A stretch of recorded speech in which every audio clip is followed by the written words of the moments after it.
হে ডিয়ারসেন্স, আশা করি ভালো আছেন এবং সুস্থ আছেন। একটা টিউটোরিয়াল শুরু করলাম, যে টিউটোরিয়ালটা ওয়েবসাইটের উপর। এখানে অলরেডি কয়েকটা লেখা আছে। এখানে এটাকে মিনিমাইজ করলাম আমার ওবিএস স্টুডিও। যে কয়েকটা লেখা আছে, blogger.com, Google site, wordpress.com, wix.com, Squarespace, okay, coding এবং প্রোগ্রামিং। যদি কেউ একটা ওয়েবসাইট তৈরি করতে চায়, হতে পারে সে ফ্রি অফ কস্টে, বা হতে পারে সে কোনো ফ্রিল্যান্সিং সাইটে কাজ করবে, হ্যাঁ, বা কোনো একটা সফটওয়্যার কোম্পানিতে কাজ করবে ওয়েব ডিজাইনিং ডেভেলপমেন্ট হিসেবে। তো তাদের জন্য এই টিউটোরিয়ালটি খুবই হেল্পফুল হবে। যারা বিগিনার লেভেলে আছেন তাদের জন্য খুবই হেল্পফুল হবে। ওকে, তো আশা করি খুব মনোযোগ সহকারে শুনবেন। শুনলে আপনাদের যত ধরনের প্রশ্ন আছে সেই প্রশ্নগুলোর অ্যান্সার আপনারা পেয়ে যাবেন। ব্লগার বা .com আর গুগল সাইট যে আছে, এই দুটো দিয়ে আপনি আপনার ইচ্ছা মতো যে পোর্টফোলিও ওয়েবসাইট, সেই পোর্টফোলিও ওয়েবসাইট ফ্রি অফ কস্টে আপনারা করতে পারবেন। ওকে, ওয়ার্ডপ্রেস দিয়েও আপনি করতে পারবেন। তো সর্বপ্রথমে আমি বলি, ব্লগার বা ব্লগ স্পট আপনি যদি তৈরি করতে চান তাহলে গুগলে বা ইউটিউবে গিয়ে আপনি সার্চ করবেন।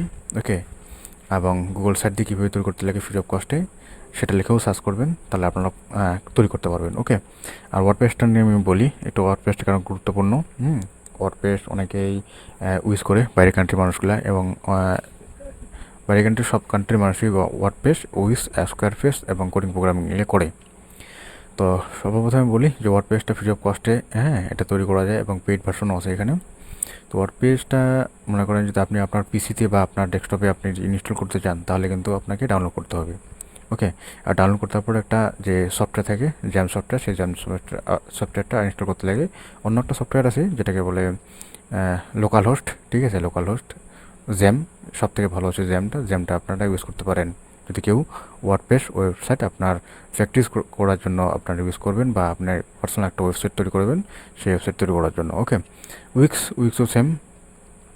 তো wix.com আছে, wix.com-এ আপনারা অনেক কিছু স্টাডি করতে পারবেন, বা কীভাবে ওয়েবসাইট তৈরি করতে লাগে সেটা আপনারা ইউটিউবে গিয়ে সার্চ করলে আপনারা পেয়ে যাবেন। ওকে, আমি স্পিডে বলছি বা অল্প সংখ্যার সময়ের মধ্যেই বলছি, কারণ কি অনেক কথা বলতে হবে এবং টিউটোরিয়ালটা শর্ট করার চেষ্টা করছি। ওকে, স্কোয়ার ফেস আপনারা যদি কেউ শিখতে চান তাহলে স্কোয়ার স্পেসও ভালো ডিমান্ড, আপনারা শিখতে পারবেন। এবং সর্বপ্রথমে আমি বলবো যে কোডিং প্রোগ্রামিংটা নিয়ে আমি আলোচনা করবো, এবং ওয়ার্ডপ্রেসটা নিয়ে আমি একটু আলোচনা করি। ওকে, এই দুটো জিনিসটাই সব থেকে বড় ভাইটাল জিনিস।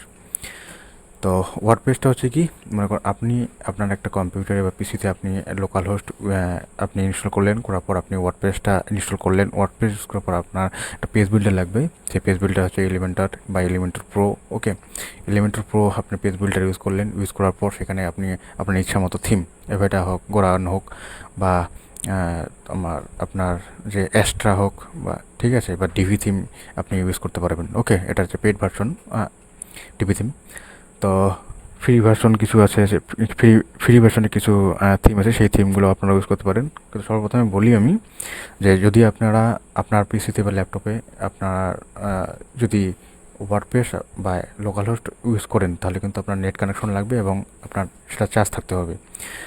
ওয়েবসাইটটাতে হবে আপনার কেউ দেখতে পাবে বা আপনি নিজেও দেখতে পাবেন। যদি চার্জ না থাকে বা মানে নেটওয়ার্ক কানেকশন না থাকে বা কারেন্ট না থাকে, তাহলে কিন্তু আপনার ওয়েবসাইটটা কেউ দেখতে পাবে না। ওকে, তো আর ব্লগার বা ব্লগ স্পট বা গুগল সাইটে, সেক্ষেত্রে এটা কিন্তু অলরেডি এটা সেই ব্লগারের আন্ডারে বা গুগলের আন্ডারে আপনার ওয়েবসাইটটা থাকবে। সেখানে ক্ষেত্রে যদি আপনার ইন্টারনেট কানেকশন বা কারেন্ট না থাকে, তাহলে কিন্তু সবাই দেখতে পাবে। ওকে, কিন্তু এক্ষেত্রে আপনার যে ওয়েবসাইট সেই ইউআরএলটা একটু বড় হয়ে যায়, এবং গুগল সাইটেরও ঠিক সেম কন্ডিশন। ইউআরএল মানে ইউনিফর্ম রিসোর্স লোকেটর, যে ইউআরএলটা একটু বড় হয়ে যায়। এখানে আপনি যদি ব্লগার বা ব্লগ স্পট দিয়ে বা গুগল সাইট দিয়ে আপনি ওয়েবসাইট তৈরি করার পর যদি মনে করেন আপনি ইচ্ছা মতো ডোমেইন হোস্টিং আপনি সেট করবেন, আপনারা কিন্তু সেখানে করতে পারবেন। ওকে, এবার আসি কি কোডিং প্রোগ্রামিং।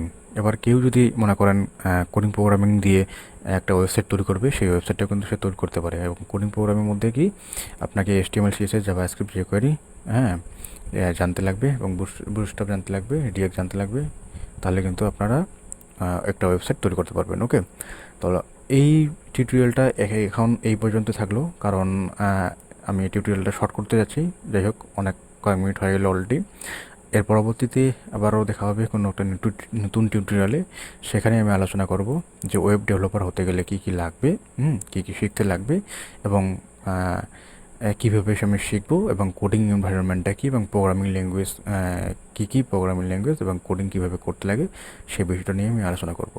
কারণ এই যে কোডিং প্রোগ্রামিং যে বিষয়টা আছে এটা হচ্ছে কি একটা ওয়েবসাইট তৈরি করতে গেলে একটা ওয়েবসাইট তৈরি করতে গেলে একটা কিন্তু কোডিং প্রোগ্রামিং আপনাকে লাগবে। এবং সেক্ষেত্রে মনে করেন যে আপনি ব্লগার হোক বা গুগল সাইটে হোক, গুগল সাইট ধরলাম গুগল সাইট বা ওয়ার্ডপ্রেস, যদি আপনার ইচ্ছা মতো যদি আপনি আপনার কালার চেঞ্জ করতে চান বা সাইজ চেঞ্জ করতে চান, ফন্ট চেঞ্জ করতে চান বা পিকচার চেঞ্জ করতে চান, বা মনে করেন একটা কোডিং এই যে পেজ আছে সেই পেজটার মধ্যে মনে করেন লেখাগুলো এদিক থেকে উপর দিক থেকে নিচ থেকে উপরের দিকে যাবে বা উপর দিক থেকে নিচে যাবে বা বাম দিক থেকে ডান দিকে যাবে, এই যে একটা কোডিংটা কিন্তু আপনারা সেই গুগল সাইটের মধ্যে ইনক্লুড করতে পারবেন। এটার জন্য কিন্তু আপনাকে কোডিং প্রোগ্রামিং জানতে লাগবে। ওকে।